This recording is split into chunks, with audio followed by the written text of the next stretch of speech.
na nga, yan yung kwarto. Ayan yung lababo niya. Yung bintana, ayan, medyo maalikabok lang. Punasan mo na lang, ha? Okay? So, Apo. yung tubig natin dito, fix na 4K. Yung kuryente naman, 8K.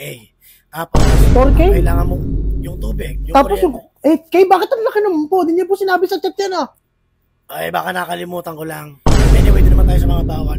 Bawal dito mag-alaga ng hayop, pusa, aso, bawal, okay? Bawal din magpatugtog ng malakas, bawal magpatugtog ng mahina, bawal magpatugtog. Bawal manood ng TV pag alas 4 ng hapon hanggang alas 3 ng hapon kinabukasan.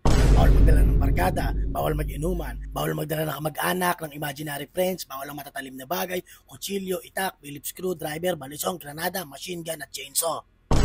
Bawal din magstay sa kwarto ng Pati yun, bawal? alam mo, hindi naman malaking bagay hinihingi namin. Konting kooperasyon lang. Yan ang bawal dito. Bawal din magbukas ng ilaw, ha, lalo pag gabi. Bawal magwalis, bawal umubo, bawal humikab, bawal mag-isip, bawal magalit, bawal sumaya, bawal magpasok ng tubig, bawal kumain dito sa loob, bawal uminom ng tubig dito sa loob. CR naman, bawal maligo dyan, bawal din tumae, bawal umihi, bawal humiga, bawal umupo sa sahig, bawal umiglip, bawal din managinip, at bawal din pumasok dito sa loob.